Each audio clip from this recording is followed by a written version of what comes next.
Assalamualaikum warahmatullahi wabarakatuh. Perkenalkan, nama saya Dr. Herlina Ratna Samboaningrum SMH. Saya adalah salah satu dosen di program Pascasarjana Universitas Bandar Lampung, program studi Magister Hukum. Spesialisasi saya adalah mengajar hukum hak kekayaan intelektual. Adapun video ini dibuat sebagai wujud kinerja dalam tridharma perguruan tinggi, khususnya dalam bidang pendidikan, di mana sebagai salah satu syarat dalam pengusulan sertifikasi dosen tahun 2026. Pada kali ini saya akan menyampaikan teknik pengajarannya dalam menggunakan metode delivery, interaction, dan assessment dalam salah satu mata kuliah yang saya ampu, yaitu mata kuliah hukum kekayaan intelektual dengan bobot 3 SKS. Ini adalah outline mata kuliah hukum kekayaan intelektual sebagai berikut. 1. Deskripsi mata kuliah. Yang kedua, pencapaian pembagian mata kuliah. Ada CPMA. Kemudian yang ketiga, materi pembelajaran. Yang keempat, sistem penilaian. Yang kelima adalah rekaman video tatap muka. Selanjutnya, pada pengantar hukum kekayaan intelektual, di mana mata kuliah ini wajib diambil bagi mahasiswa Magister Hukum di Pascasarjana Magister Hukum. Mata kuliah ini akan membahas terkait dengan sejarah kekayaan intelektual, dasar hukum HKI, masa berlaku HKI, rahasia dagang, dan indikasi geografis serta kelebihan dan kekurangan HKI dalam perspektif global. Selanjutnya, terkait dengan pencapaian pembelajaran, yang pertama adalah memperlihatkan pemikiran, sikap, dan perilaku yang mencerminkan khususnya pribadi ahli hukum tentang peran yang humanis dan bertanggung jawab. Yang kedua, menguasai dan menganalisis serta membangun kemampuan hukum dalam menyelesaikan hukum kekayaan intelektual. Yang ketiga adalah pengetahuan untuk merancang, melaksanakan, mengevaluasi terhadap perjanjian terhadap hukum kekayaan intelektual secara global. Yang keempat, mengenai pengetahuan hukum Indonesia untuk mampu menjadi praktisi yang mampu berkompetitif dan bersaing di dalam hukum kekayaan Indonesia dan perkembangannya. Yang terakhir, memonitorkan dan mengevaluasi dan nilai hukum dalam konteks formal dan hukum formal. Kemudian dalam konteks HKI ada beberapa materi yang satu sama lainnya saling berkesinambungan, karena yang dibahas dalam materi ini khususnya HKI mempelajari hukum dalam bidang bisnis, diantaranya adalah 1. Pengertian mengenai HKI. Yang kedua, perkembangan istilah HKI. Yang ketiga adalah sejarah HKI. Yang keempat adalah dasar hukum HKI. Yang kelima adalah prinsip HKI. Yang keenam adalah ruang lingkup HKI. Dan kemudian yang ketujuh, jenis HKI. Yang kedelapan merupakan kelebihan dan kekurangan dalam perspektif global. Itulah beberapa materi yang akan dibahas pada mata kuliah HKI ini. Kemudian adapun untuk sistem penilaian menggunakan metode 20% dalam penerapan self study, di mana mahasiswa akan berperan aktif untuk mereview terkait HKI dan permasalahannya. Kemudian untuk tugas mandiri sebesar 20%, kemudian UTS 30% dan UAS 30%. Demikian sistem pembelajaran yang saya berikan untuk mata kuliah HKI. Berikut ini saya sampaikan salah satu contoh video interaksi tatap muka. Perkenalkan, saya nama panjangnya Herlina Ratna Samboaningrum, saya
fiksi.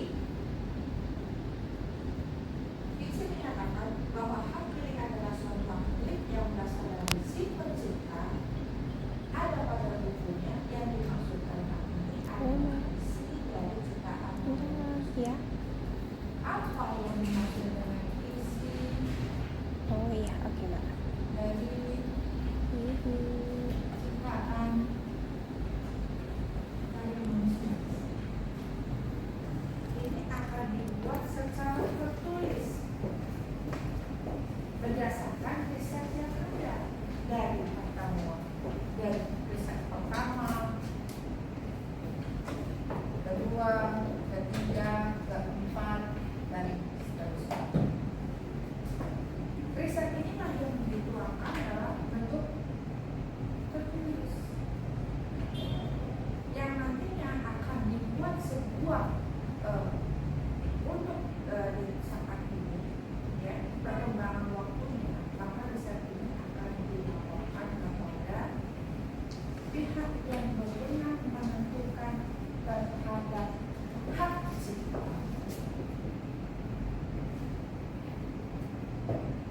Yang pertama, kepada pihak pelanggan.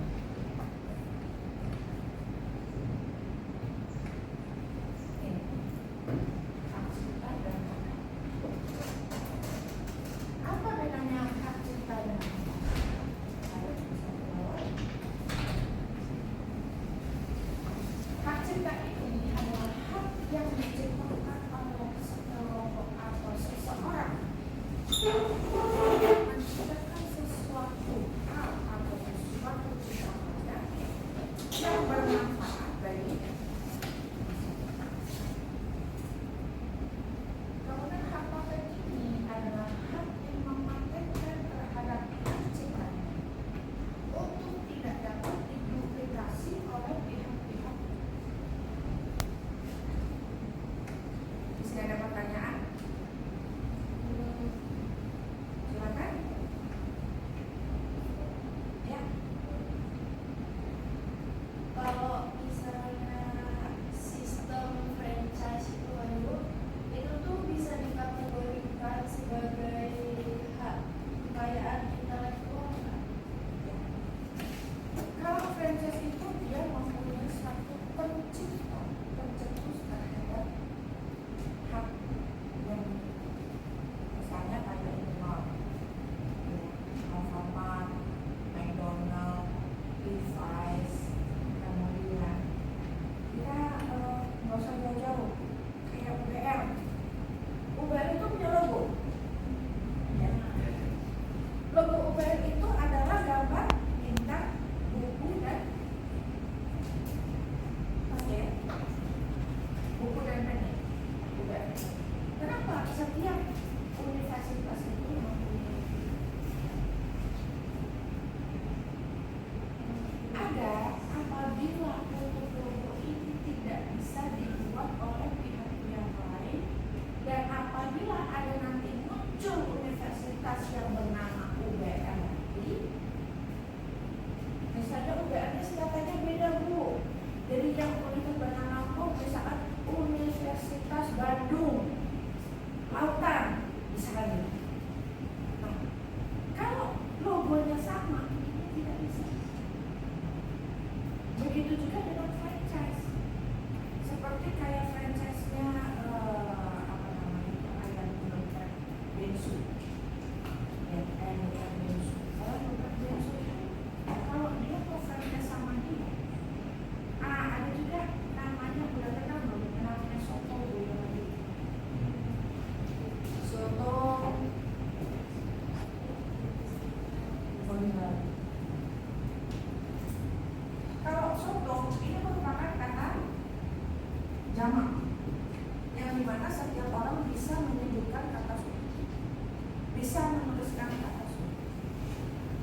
Boyolali itu juga jamak. Kenapa? Setiap orang bisa menyebutkan nama Boyolali dan bisa menyebutkan mengenai untuk menuliskan mengenai tulisannya. Akan tetapi soto Boyolali ini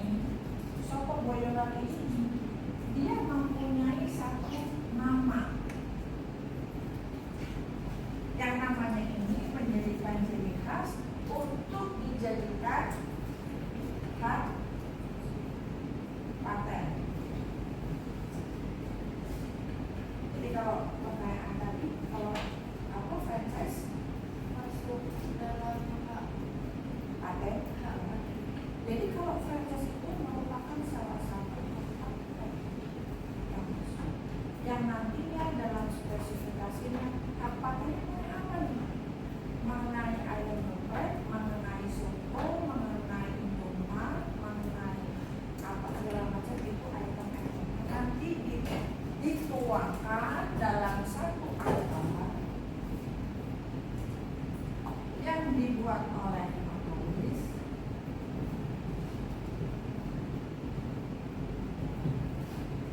di mana akta ini nanti akan menuangkan secara detail terhadap siapa pemiliknya, siapa hak miliknya, dan spesifikasinya, alamatnya, dan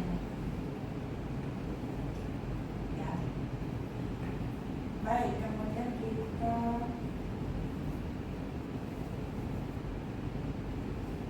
ada lagi pertanyaan? Ada lagi pertanyaan?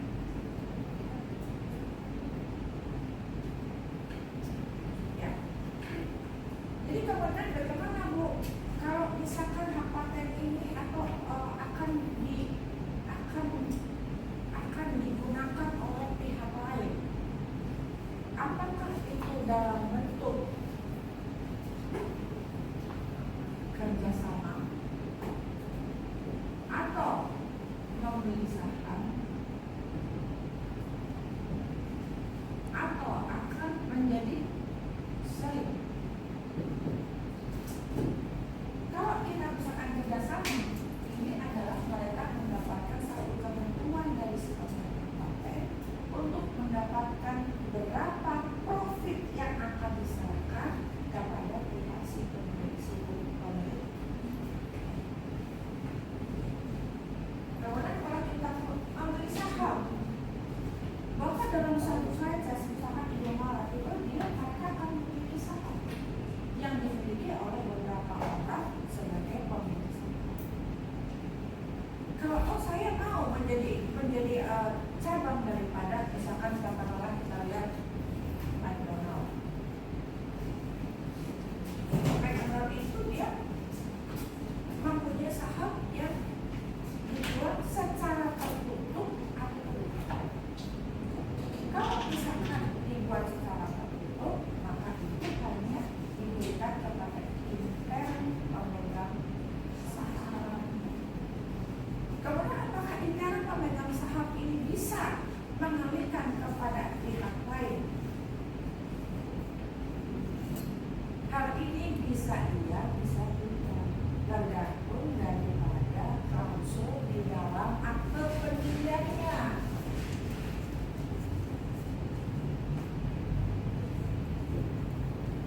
Akte pendiriannya bagaimana? Apakah di dalam klausul itu menyatakan bahwa salah satu pemegang saham boleh mengalihkan kepada pihak lain, akan tetapi terbatas kepada lingkungan keluarga?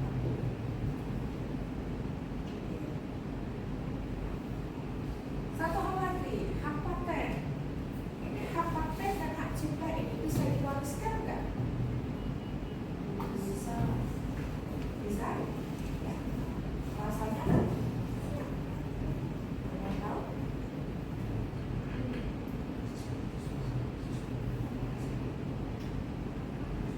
Ya.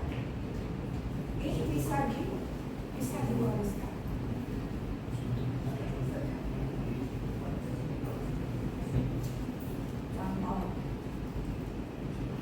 Contoh, kalau misalkan hak paten itu bisa diwariskan, dikarenakan hak paten itu adalah hak prerogatif terhadap si pemilik. Baik, rekan-rekan semua sampai di sini pertemuan kita. Insyaallah kita lanjut lagi. Assalamualaikum warahmatullahi wabarakatuh. Waalaikumsalam warahmatullahi wabarakatuh. Demikian video kinerja Tridharma Perguruan Tinggi. Semoga apa yang saya sampaikan dapat bermanfaat bagi Bapak Ibu dan juga para mahasiswa. Untuk hal itu saya tutup dengan mengucap wassalamualaikum warahmatullahi wabarakatuh.